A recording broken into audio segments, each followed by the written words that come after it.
Bonjour à tous, bienvenue dans le 9e épisode du podcast Pelote et Repelote qui est consacré au tricot. Je m'appelle Chloé, je suis régulièrement active sur Ravelry sous le pseudonyme Clogj, C-L-O-C-J.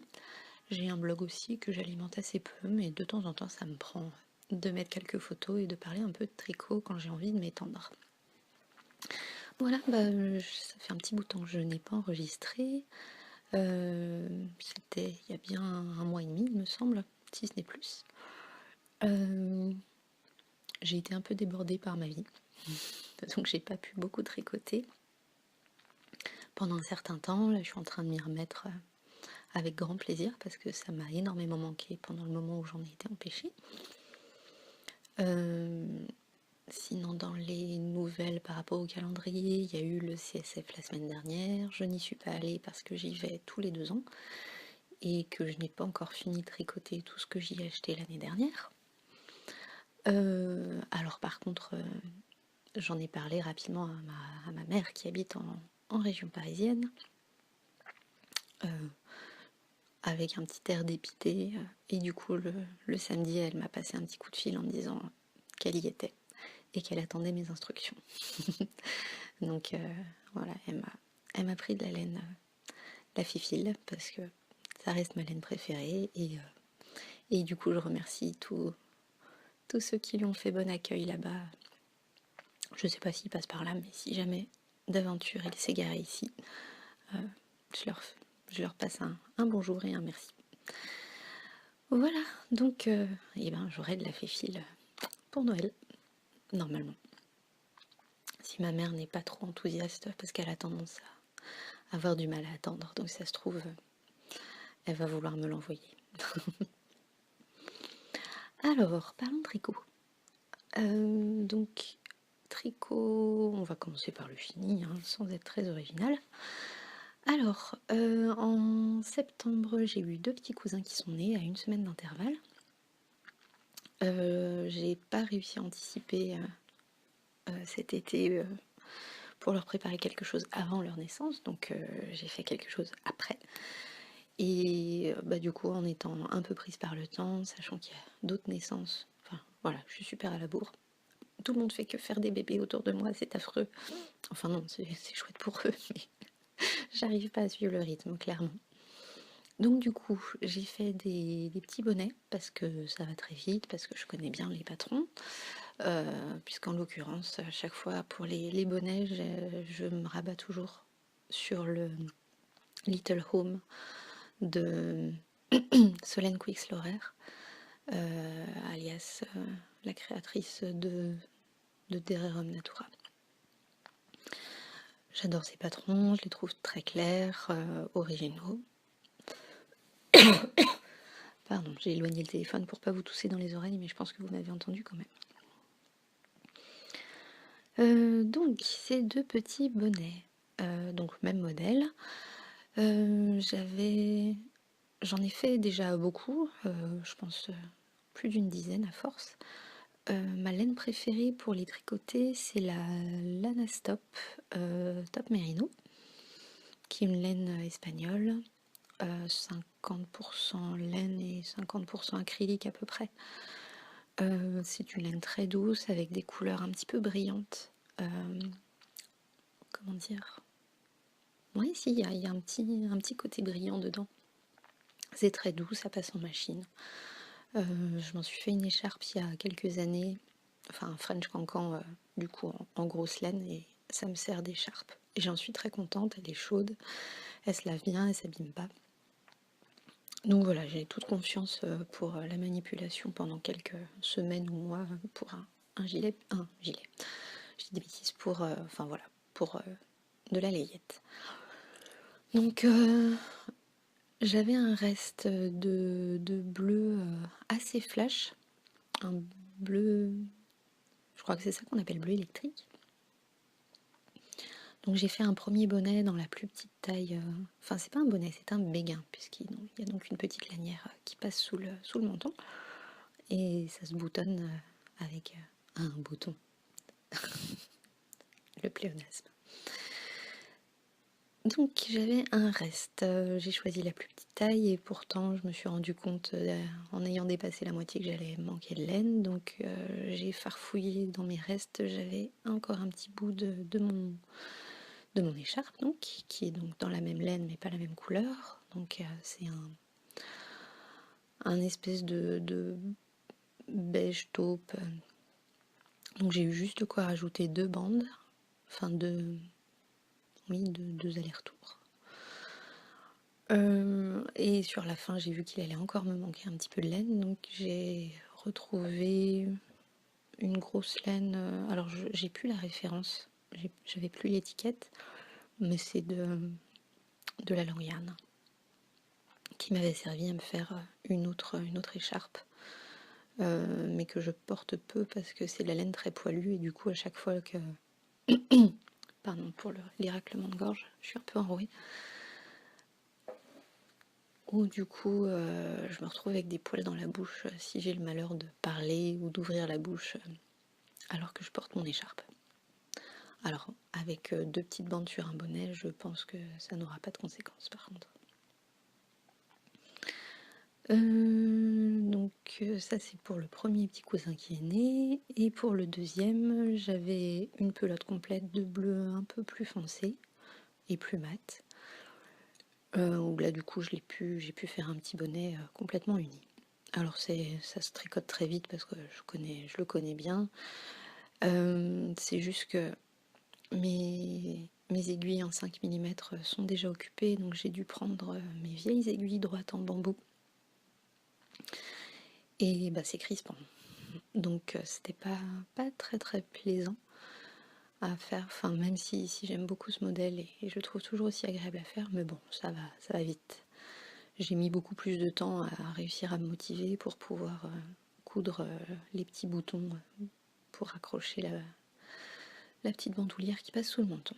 Alors j'ai suivi vos gentils conseils, j'ai fait ça au fil à coudre, j'ai fait des gros nœuds, j'ai coupé à ras et c'était effectivement beaucoup plus rapide que comme je faisais avant. Donc merci beaucoup à vous. Avec du coup mon reste de laine, j'ai commencé un troisième béguin. Alors j'ai pas du tout assez de laine donc j'ai fait intégralement en rayure avec une autre laine mais un peu plus épaisse, donc je galère bien. Et je crois que je vais manquer de laine même tout court avec les deux réunis. Donc pour l'instant il est en pause. Ceci dit, voilà, j'ai 2 collègues que je vois le week-end prochain pour un week-end de travail qui sont enceintes et du coup j'aimerais bien pareil leur offrir un petit quelque chose. Donc si j'arrive à me motiver cette semaine avant de partir pour mon congrès, bah j'aimerais bien en finir un. Et puis si j'arrive à en faire un deuxième, c'est encore mieux. Mais je crois pas que j'ai de laine pour. Donc voilà pour cette petite layette. Deuxième projet fini. Je vous avais parlé la dernière fois du Ruby on Rails de Crystal Little K. J'arrive plus à me souvenir de son vrai nom. J'ai un gros doute. En fait, je confonds tout le temps Nadia Crétin-Leschène et Crystal Little K. J'ai jamais rien tricoté de Nadia Crétin-Leschène, je crois. Mais je suis même pas sûre. Et c'est la première fois que je tricote un patron de Crystal Little K. Et comme à chaque fois c'est 3 lettres, ben je confonds les deux tout le temps. Donc voilà, j'ai un petit doute. De toute façon, je vais vous mettre le patron sous les yeux en même temps que je raconte tout ça. Alors je fais une toute petite vérification quand même, au moins pour moi. Mais Internet a décidé d'être très lent. Oui voilà, Christelle Nioul. Autrement appelée Crystal Little K. K pour Kitchen, je crois. Bref. Donc, je l'ai tricoté en Holzgarn Super Soft. J'ai commandé la laine chez Purple Laine, comme ça j'ai pu avoir le métrage exact dont j'avais besoin. Alors, il me semble qu'on nous demande 100 grammes, ou 115 grammes, je ne sais pas. Ah, c'est embêtant de ne pas savoir. J'ai perdu l'habitude déjà. On nous demande 650 mètres de laine. Et moi du coup je ne sais pas. Oui voilà, j'avais commandé 690 mètres. Comme je tricote un peu serré, je me suis dit que ça suffirait comme surplus pour finir. Eh bien en fait non. J'ai été à court de laine sur mon accord, donc il a fallu que je le refasse et que je serre comme une brute. Ce qui m'a embêtée parce que je l'ai serré comme une brute avec les aiguilles qui m'ont servi à faire le châle, sachant qu'apparemment il vaut mieux faire un accord avec une taille d'aiguille supplémentaire puisque c'est déjà bien serré. Donc j'ai dû au blocage tirer comme une malade, enfin pour redonner un petit peu d'ampleur au châle. Alors pour terminer avec la laine, je l'ai pas trouvée super douce et je l'ai pas trouvée beaucoup plus douce après lavage, beaucoup plus souple, ça c'est sûr, mais pas spécialement plus douce. Donc j'espère que ma tante appréciera et puis si ça va pas, je vais être drôlement embêtée et je sais pas ce qu'on va faire. J'ai trouvé que la laine dégorgeait beaucoup. Alors en même temps c'est la première fois que je tricote du noir, donc si ça se trouve ça fait ça pour toutes les laines noires. Donc pardon. Donc voilà pour la laine. Alors après dans le bain de rinçage, oui j'ai mis du vinaigre blanc et du gros sel pour essayer de fixer un petit peu la coloration. Donc j'ai pas eu le courage de faire un dernier bain puisque je lui avais déjà fait 2 bains de lavage. Du coup je sais pas, je croise les doigts et j'espère que ça se passera bien. Ensuite pour le patron, pour la construction, alors donc il n'y a pas de grand secret puisque la dernière fois j'étais en train de tricoter le triangle central. Donc voilà, je le redis, c'est une construction originale, hein. C'est la première fois que je faisais un châle dans cet ordre-là. Donc on commence donc par le triangle central en partant du bas, comme un trendy shawl, sauf qu'on fait du jersey avec un jeté en début de rang, ce qui nous fait des petits anneaux. Alors c'est très pratique pour relever les mailles après, puisqu'on continue en faisant des panneaux en triangulaire de chaque côté. Alors par contre, moi ce qui m'a gêné, enfin en soi c'est génial, j'aime pas relever les mailles, et là du coup on a juste à passer l'aiguille dans les petits anneaux des jetés qu'on a fait. C'est hyper rapide, c'est facile, c'est propre, ça y a pas de souci. Moi ce qui m'a plus gêné par contre, c'est que quand je relève des mailles, en général le ratio c'est soit 2 mailles, 2 mailles sur 3 à relever, ou alors 3 mailles sur 4. Et là, on se retrouve à relever une maille pour 2 rangs, de manière systématique. Et du coup, ça gondole. Parce qu'on n'a pas un ratio qui colle vraiment à ce qui se fait d'habitude. Et si on le fait comme ça, c'est justement pour avoir la laine la plus plate possible après relevage de mailles. Et là, du coup, mon triangle central, il pochait, il baillait. Enfin, on aurait vraiment dit une couche sale. Je suis désolée, c'est pas très propre comme image, mais ouais, on aurait dit qu'il y avait des trucs posés dedans et qui du coup le faisaient bailler.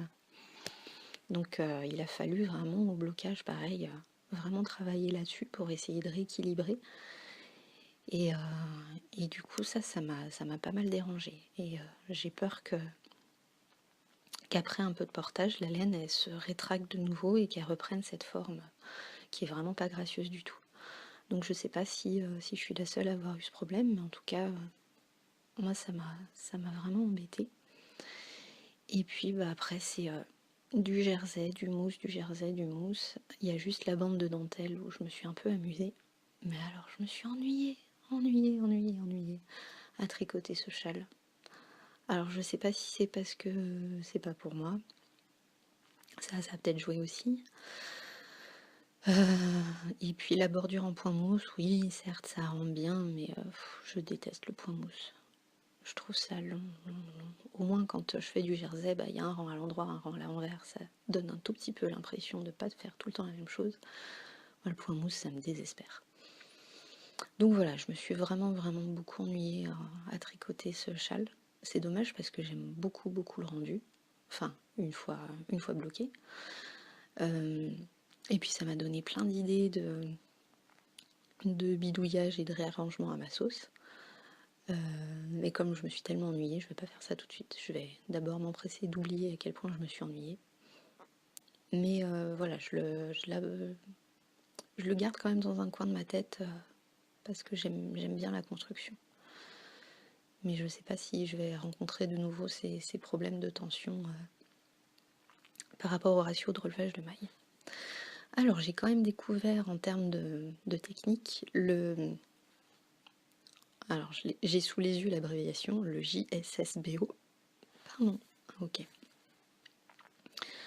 Donc qui est un rabattage ouais, surprising bind off. C'est super. Alors là, effectivement, c'est pour une bordure. Alors c'est pas ce qu'il y a de plus joli en soi.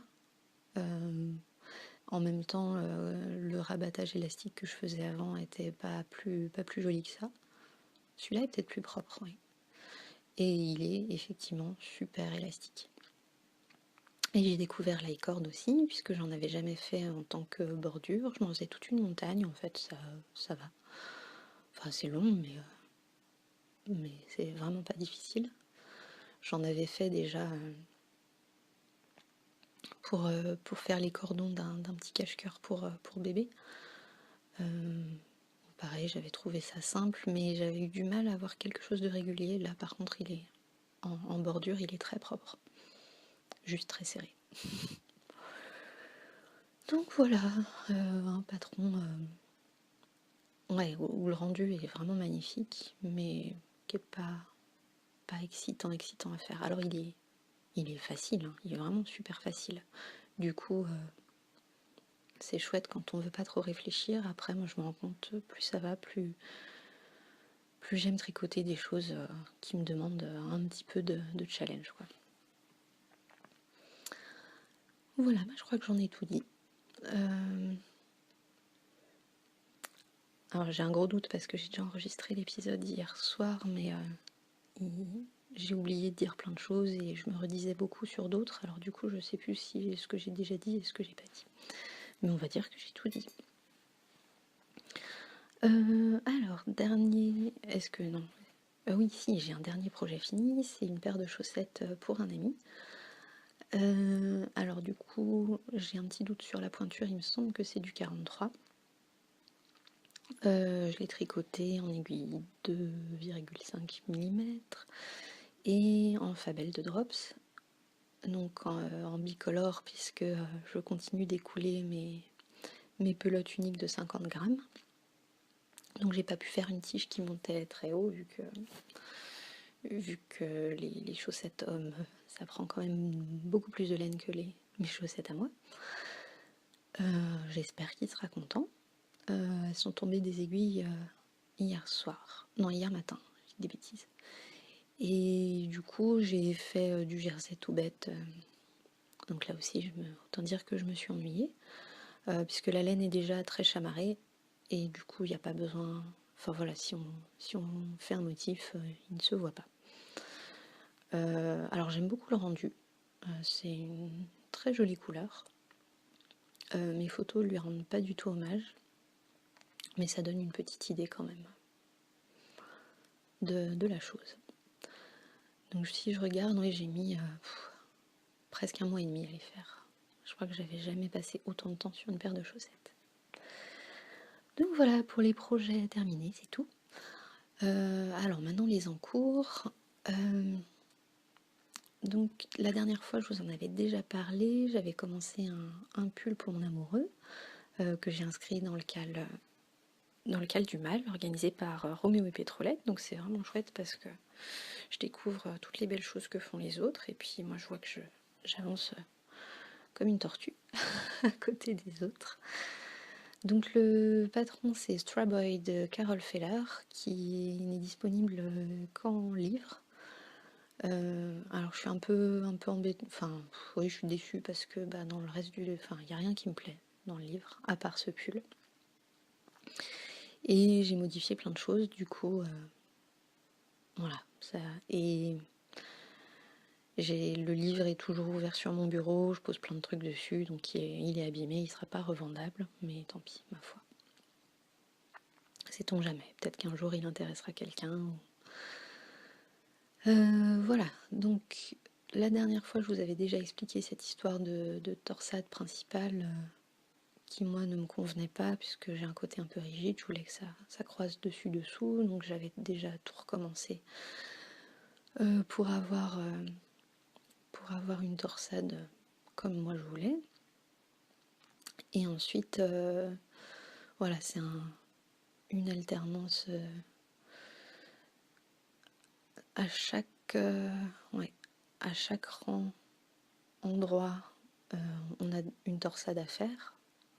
Enfin, il y a au moins une torsade quelque part sur le motif, sachant que c'est un motif qui se répète 4 fois. Et sur les rangs en vert, et une fois qu'on passe en circulaire, du coup ça devient un rang sur 2. On n'a pas de torsade à faire, par contre on doit faire le Trinity Stitch, ça fait des grosses bouboules. Et ça, je me suis plantée, aussi bien parfois sur les torsades, mais surtout sur ce Trinity Stitch là qui m'a rendue folle. Et donc j'ai beaucoup d'effets, refaits, défaits, refaits. J'aurais pu m'inscrire dans le cal de Vanessa, défaire et refaire, même si le but à la base c'était pas ça, c'était de défaire un ouvrage qu'on ne porte plus ou qu'on n'a jamais porté pour en refaire quelque chose de plus au goût du jour. Là, en l'occurrence, c'est juste je me trompe, je recommence.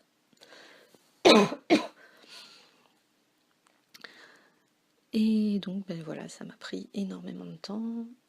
Qu'est-ce que je voulais dire? Oui, j'ai mis des fils de survie, bien sûr. Mais à chaque fois que je me suis trompée, c'était loin des fils de survie. Donc limite, il me fallait moins de temps pour défaire maille après maille que de tout redescendre jusqu'à mon fil de survie. Donc pourtant, j'en ai passé 5 ou 6. L'amoureux a même essayé d'inventer un système pour récupérer, pour faire glisser un câble d'aiguille interchangeable grâce à un système de raccord et de visserie qui permettrait d'avoir le câble directement qui se glisse au fur et à mesure qu'on tricote en lieu et place d'un fil de survie, où du coup il y aurait juste à enlever l'aiguille et revisser ensuite juste les aiguilles sur le câble un peu plus bas. Bon, ça n'a jamais dépassé le stade du projet parce que je lui ai dit d'arrêter de s'embêter, mais il était super chaud et motivé pour mettre ça en place. Ça lui a pris 2 jours de réflexion. Il a tous les plans, il a trouvé les endroits où il pouvait commander les pas de vis. J'ai trouvé ça très touchant. Du coup, j'ai terminé toute la partie du corps. J'ai attaqué les manches en fin de semaine dernière. Je l'avais pas sous la main et je trouvais ça un peu large. Du coup, je lui ai fait essayer. Il m'a confirmé qu'effectivement, la bande de montage du poignet, ça correspondait à l'endroit le plus large de son bras. Et du coup, au niveau de son poignet, ça baillait. Et comme il travaille dehors et qu'il bricole beaucoup, il m'a dit qu'il préférait que je refasse parce qu'il avait peur de découper la manche au bout de 1 ou 2 portages. Donc on a refait plein de calculs ensemble par rapport à, comme j'avais pas fait d'échantillon, j'ai compté sur mon point de riz combien de rangs j'avais fait, ce qui correspondait à 10 centimètres. Donc voilà, j'ai recalculé toutes les augmentations à faire parce qu'en plus il a un poignet très fin, il a l'avant-bras très, très musclé. Donc il y a vraiment une énorme augmentation à faire très rapide. Et après, du coup, il a un petit coup de tout fin, il a le biceps beaucoup moins hypertrophié que son avant-bras. Et il a des épaules très très très très fines. Et bizarrement fichu. Donc du coup, voilà, moi à partir de l'endroit où je suis sur son avant-bras, il n'y a plus une seule augmentation à faire. Il faudrait presque même faire des diminutions, mais auquel cas il pourrait plus passer l'avant-bras en enfilant sa manche. Donc j'ai décidé de faire tout droit. Et là je suis bientôt... il me manque 10 centimètres pour finir la première manche, et puis comme j'ai pris des notes très précises, je vais pouvoir refaire la deuxième après. Normalement, si je reste attentive. Donc voilà, j'ai encore pris du retard aussi sur la manche, et j'espère que c'est les derniers déboires que j'ai avec ce patron. Alors globalement, je fais la taille S, donc la plus petite taille. Si un jour vous le tricotez, vraiment prenez les mesures des bras parce que sur la plus petite taille, enfin effectivement la manche semble immense. Enfin vraiment surdimensionnée, je trouve ça un peu étrange. Voilà. Alors après je râle, mais ceci dit, je me fais plaisir sur ce tricot. Pourtant j'aime pas les torsades, j'aime pas défaire, mais voilà, il se passe des choses. C'est en termes de challenge, encore une fois, là je m'éclate quoi. C'est intéressant tout le temps, tout le temps, tout le temps. Alors bon, effectivement, je peux pas avoir une grande conversation en même temps que je tricote ça, mais je me fais vraiment plaisir et de voir que c'est vraiment entre les points texturés, les torsades, enfin voilà, de voir ça monter, c'est vraiment super agréable. Après, clairement, je ferai ce genre de tricot que pour quelqu'un dont je suis très amoureuse, hein. Ou pour moi. Je le ferai pas pour une de mes tantes ou là pour le coup non. Ensuite, pour les aiguilles, j'ai pris celle préconisée par le patron. Et pour la laine, j'ai choisi de la Népal de Drops en coloris brun. J'adore cette laine. Enfin, vraiment, je la trouve douce, moelleuse. Ouais, vraiment, elle est agréable. Enfin, quand je touche le tricot qui avance, je me dis ça va faire un beau pull bien doudou, bien moelleux. Et ça a l'air bien chaud. J'avais fait une écharpe pour mon frère l'année dernière pour son Noël. Dans la même laine, mais j'avais pas souvenir d'une telle douceur. Alors après, je sais que j'ai tricoté plusieurs fois de la Charisma, de Drops aussi. Et selon les couleurs, c'était pas du tout la même douceur. Donc je pense qu'il y a une différence de traitement. Ou alors c'est pas les mêmes lots, enfin je ne sais pas en tout cas. Mais le lot là sur lequel je suis, c'est super doux. Et pareil, elle a un petit côté légèrement brillant qui devait être un peu nuancé, mais en fait pas du tout. Enfin c'est du Népal. Je crois que j'avais choisi du mix. Du coup pour moi c'était une couleur légèrement chinée, et en fait non, pas du tout. C'est vraiment très uni, mais c'est pas grave. Donc voilà, si les recalculs que j'ai faits pour les manches vous intéressent, j'ai tout noté sur ma page de projet Ravelry. Et si jamais un jour quelqu'un avait une question, n'hésitez pas. Voilà, je crois que j'ai tout dit pour ce pull. J'espère qu'il sera fini avant la période de Noël, puisque je vais pas passer Noël avec mon chéri. Du coup, j'espère que j'arriverai à lui finir et qu'il l'aura pour la semaine où je serai absente au moins. Comme ça, il pourra se réfugier dedans. Il y aura l'odeur de mes mains. En autre en cours. Bah, du coup, comme j'ai fini la paire de chaussettes hier, bah, j'en ai monté une dans la foulée. Donc là, c'est pour moi. Et il y a quelques mois, j'avais fait un petit stock de laine, les pelotes de lune. J'ai très envie d'éternuer, je vais couper. Voilà, j'ai eu mes 3 éternuements, ça va mieux. Et je vous ai pas explosé les tympans. Je me suis rendu compte que ça faisait déjà 30 minutes que je parlais. Donc je vais essayer de mettre un peu le turbo. Donc du coup, je disais les pelotes de lune. Alors pour le coup, j'ai pris de l'alpaga sock autorayant, couleur Foxy. Alors, vu que la couleur contrastante pour les talons, orteils et cuffs,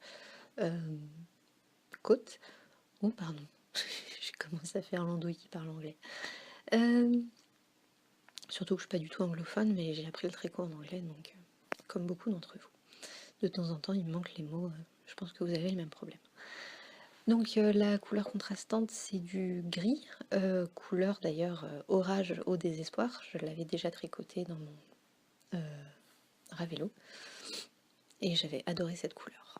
Et donc bref, la couleur s'appelle Foxy. Moi je l'appellerais plutôt sushi puisque le blanc, le orange me rappelle les sushis et puis le gris, comme il est assez foncé, on dirait de l'algue nori pour la petite algue qu'on met autour des maquis. Du coup pour moi ça sera mes chaussettes sushi. Voilà, je l'ai bobiné à la main en boule parce qu'il y avait des nœuds dans les chevaux. Et du coup c'est rigolo, j'ai l'impression d'avoir toutes ces boules de laine autorayante qui se vendent en ce moment là. Celle que j'ai vue, comment ça s'appelle, la Stray Cat ou les laines de mon Chip Shop. Donc voilà, c'est rigolo. Et en vrai, du coup, ça se tortille beaucoup moins quand je le tricote au fur et à mesure que je le dévide que quand je tricote de la laine que j'ai bobinée avec mon bobinoir. Donc finalement, c'est pas désagréable, même si c'était très long à faire. Voilà, bah, oui, comme j'ai dit, je suis en déplacement la semaine prochaine, donc j'avais envie d'avoir un petit projet facile à tenir en main pendant les réunions que je vais avoir là pendant tout le week-end. Alors par contre, bah, hier, j'étais tellement emballée par la douceur de la laine que en fait, je suis quasiment arrivée au talon. Donc j'espère qu'il m'en restera. Enfin, au pire, j'aurai la deuxième à tricoter là pendant mon congrès. Mais le but était voilà, de juste démarrer ma chaussette. Si ça se trouve, il va falloir que j'en monte une deuxième paire. Alors, et ça correspondra pas du tout à mon alternance de une paire pour moi, une paire pour quelqu'un d'autre. Hop, je viens de voir que j'avais pas coupé les trucs qui potentiellement feraient du bruit. Et j'ai pas mis mon portable en mode avion. Bon, je suis désolée, mais vu que ça capte pas chez moi, de toute façon, il y a peu de chances que je reçoive un texto et que je vous fasse vibrer les oreilles. Voilà, donc pas grand chose à en dire, c'est la laine autorayante, donc je fais que du jersey. Et pour l'instant, je m'ennuie pas encore. Mais ça, c'est grâce aux rayures et grâce à la douceur de la laine. Mais je pense que d'ici la fin de la paire, je trouverai ça un peu ennuyant. Ennuyeux. Pas ennuyant, pardon. Et du coup, hier soir, je me suis dit, ah bah tiens, je vais poster sur le forum des 12 petons la paire que j'ai faite là pour cette amie. Et en fait, du coup, ça faisait 1 mois et demi que j'avais pas regardé ce que les autres avaient posté. Alors j'aime bien, bon, je les regarde vraiment, je fais défiler l'écran et puis de temps en temps, je m'arrête sur les chaussettes qui me plaisent vraiment, soit pour regarder le modèle ou alors pour mettre un petit like. Et je suis tombée sur les chaussettes de Anne Niva qui a fait le patron Helix. C'est une chaussette qui part du talon et qui fait une spirale en fait à 2 couleurs. Et j'avais déjà flashé sur ce patron en me disant ah, bon allez un jour j'arrêterai de faire la feignasse et puis je m'y mettrai. Et là elle avait mis en commentaire que finalement c'était pas si difficile. Et du coup, comme ça fait un bout de temps que je suis en train de réfléchir à ce que je pourrais faire de mes restes de laine à chaussettes, puisque quand j'en ai 100 grammes, ben, souvent j'en utilise que, ouais, même pas 60. Donc j'ai des restes de 40 grammes de plein de pelotes. Alors le souci c'est que j'en ai plein, c'est de la laine très, très chamarrée. Du coup, bah, pas évident à associer. Il faudrait que je rachète plein de laine unie, mais j'en ai déjà tellement que je me dis racheter de la laine neuve pour venir à bout des restes, enfin c'est un peu idiot. Donc j'ai choisi j'étais sur ma lancée. Je me suis dit allez, soyons fous. Je suis allée voir le patron qui est gratuit, qui est très très très fourni, bien expliqué. Il est en plein de langues, en français aussi, qui renvoie vers une vidéo sur YouTube, enfin vraiment super. Et la vidéo, je l'ai regardée une première fois, je dis oh trop facile. Ouais, une fois que je me suis retrouvée avec toute ma laine sur les aiguilles, je dis ah et non en fait, quand même, faut se concentrer, revenir en arrière. Quoi? Qu'est-ce que quoi? Ah quelle laine? Ah quel bout? Ah bon finalement. Je me suis bien tendu les épaules, j'ai eu bien chaud. Mais j'ai fait mon talon double hélice. Donc j'étais très fière de moi. Tout ça pour réaliser qu'en fait j'avais choisi de laine qui n'était pas assez contrastée l'une avec l'autre. Oui, j'avais un gris rouge. Enfin, il fait une alternance de gris, rose et rouge. Et un vert pâle. Et du coup, le gris clair et le vert pâle se différencient absolument pas. Et les petits bouts de rouge, du coup, viennent... Enfin voilà, ça ressemble à rien. Alors je me suis dit, oh, c'est pas grave. Et puis j'ai commencé à... Enfin, j'ai continué, du coup, le gousset. J'étais arrivée à la moitié du pied. Alors après m'être battue, parce qu'en plus, il faut faire... comment dire, il faut faire un petit peloton de 5 mètres avec le début de notre pelote et on démarre au bout de ces 5 mètres. Donc on est toujours en train de gérer nos deux pelotes plus les deux petits pelotons sur les côtés. Plus mon aiguille double pointe qui a un câble beaucoup trop long. Et du coup j'arrêtais pas de tout faire tomber par terre. Donc voilà, ça a commencé à me gaver un peu. Et du coup je me suis dit mais à quoi bon? Voilà, tu sais que tu peux le faire. Mais là, ça n'a pas de sens de continuer cette chaussette-là. Du coup, j'ai tout défait. J'ai passé 3/4 d'heure à défaire les nœuds, à refaire des pelotes complètes. Mais voilà, je sais que je peux le faire. Je sais que c'est pas facile, mais que c'est faisable. Alors bon, je trouve que ça fait des trous quand même, des trous de chaque côté du talon. Bon après, moi, c'est pas la partie où j'ai le plus froid. Moi, du moment qu'il n'y a pas de trou à l'avant, c'est le principal. Donc voilà, j'ai tout défait et j'attends d'avoir des restes qui collent un peu mieux ou de racheter une pelote à l'occasion. On verra, hein, vu que je vais être en ville le week-end prochain, peut-être que... Enfin non, je vais pas avoir le temps. Ce congrès, tous les ans, on bosse de 8h du matin à 20h le soir. J'aurai pas le temps d'aller acheter de la laine. Mais bon, c'est fort intéressant. Donc voilà, je le garde précieusement sous le coude et je pense que je me lancerai là-dedans, peut-être à un moment un peu plus calme, peut-être pendant les vacances. Et puis peut-être que je me rachèterai des aiguilles avec un câble un peu plus court pour moins galérer. Voilà, bah, en termes de tricot, je crois que j'ai tout dit. En termes de lecture, très rapidement, j'ai lu Le Père Goriot de Balzac, donc un classique, que j'avais commencé à écouter en ligne, parce que c'est l'avantage des classiques, c'est qu'il y en a beaucoup qui sont disponibles gratuitement en écoute sur internet. Donc bon, on peut pas les télécharger, mais vu que moi souvent je regarde des patrons ou des fois des petits bouts de podcast ou des petits bouts de tutos sur internet, voilà, je l'écoute en tricotant devant mon ordinateur. Bon, il y a eu un moment où j'avais envie de lire la suite, donc j'ai récupéré le bouquin dans ma bibliothèque et j'ai lu la fin avec mes yeux. plutôt qu'avec mes oreilles. Voilà, j'aime beaucoup, je l'ai déjà lu plusieurs fois là. Bon, c'est pas, j'aime beaucoup les classiques, hein. Après, je sais que il y a beaucoup de gens que ça rebute. Ne me prenez pas pour une extraterrestre. Je crois pas que j'en sois une. À voir. Et je suis en train de lire pour l'instant comment ça s'appelle? Le bouquin de Céline Alvarez, là, qui a fait un buzz partout, qui a été l'invité de tous les plateaux il y a un mois. Là. Les lois naturelles de l'enfant. J'ai eu une conversation assez houleuse avec un ami sur ce livre. Et du coup, j'avais envie de me faire ma propre opinion. Et ben, en étant arrivée au tiers du livre, pour l'instant, je trouve ça vraiment très intéressant. Ça colle vraiment avec mes convictions et ça apporte voilà, quelques clés pour mettre en œuvre les savoirs théoriques sur, sur les neurosciences et sur le développement de l'apprentissage. Enfin voilà, je trouve ça assez intéressant.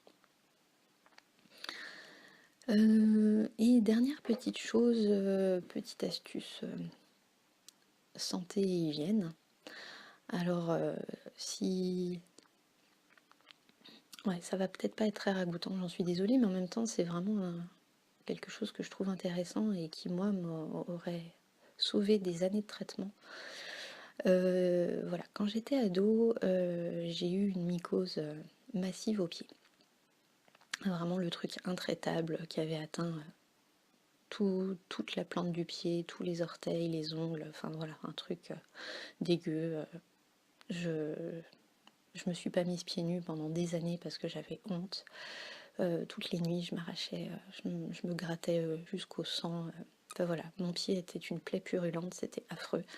On m'a donné des traitements, des crèmes en azole, là, des trucs antiparasitaires qui perturbent bien la flore bactérienne de la peau, hein, à force. Et puis bah, à mes 18 ans, vu que c'était toujours pas passé, on m'a donné un traitement qui est interdit aux moins de 18 ans, un traitement oral. Du coup, avec des effets secondaires très, très marqués, des troubles digestifs, une perte totale du goût. Donc à cette époque-là, j'ai perdu beaucoup de poids parce que, enfin beaucoup par rapport à au peu que je fais déjà à la base. Mais donc du coup, pour moi, ça a toujours été un enjeu de pas trop perdre de poids. Et parce que sinon, bah, je tombe malade et puis je suis plus bonne à rien. Enfin voilà, juste je tiens plus debout. J'ai eu une récidive 2 ans plus tard, j'ai dû reprendre le même traitement. Enfin voilà, ça m'a pourri un peu la vie pendant des années. Et cet été, donc après ces traitements-là, j'ai été tranquille pendant des années.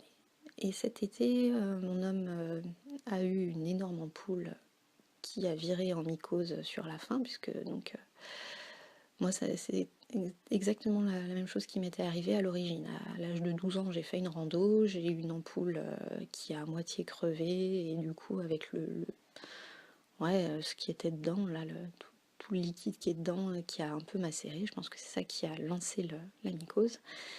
Et là, lui, il a eu la même chose, du coup il allait regarder un peu sur internet, et il avait déjà quelques notions voilà, de traitement naturel, mais donc il s'est fait des petits bains de pied, enfin voilà, avec assez peu d'eau, mais du coup plein de gros sel. Et un peu d'huile essentielle de titri et parfois quelques gouttes de vinaigre. Et ouais, au bout de quelques jours, fini, plus de mycose. Et par contre, il me l'a passé. Donc du coup, moi super angoissée, voilà, parce que c'est vraiment c'était ma hantise de me dire oh non, me rechoper ce truc-là, non, non, non. Et bah j'ai fait pareil, des petits bains de pied juste, juste à l'eau de. Enfin, plus salé que de l'eau de mer, hein. Faut vraiment y aller comme une brute. Là, moi, pour de l'eau qui m'arrive tout juste au-dessus des orteils dans ma bassine, je mets 2 à 3 énormes poignées de gros sel. Enfin, je le vois encore, il y en a tellement qui se dissouent même plus dans l'eau, quoi. Et c'est radical.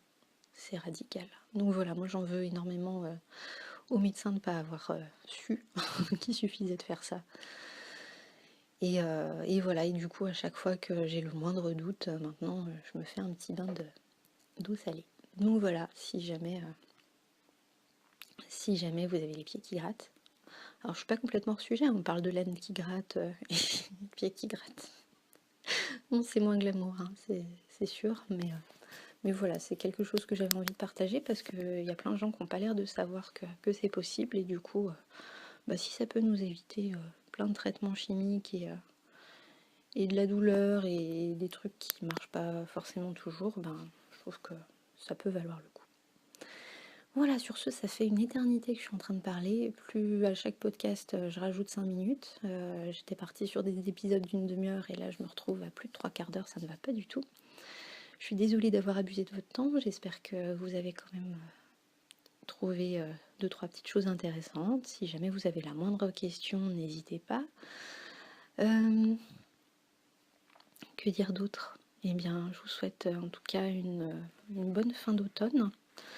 Et puis une bonne fin d'année si je reviens pas vous parler d'ici là. Tricotez bien, continuez à faire des super podcasts où je continue à avoir 3 millions d'envies et d'idées qui continuent à se développer. Merci, merci, merci pour tout ce que vous faites. Merci aux écouteurs de l'ombre, merci aux écouteurs actifs. Pardon pour le bruit. Voilà, merci à tous d'être là, de faire ce que vous faites, de participer à cette chouette communauté d'entraide autour d'une passion commune et qui souvent dépasse le cadre de cette passion commune. Et puis, ben, plein de bonnes choses à vous. Prenez soin de vous, de tout ce qui vous entoure, et puis je vous dis à bientôt.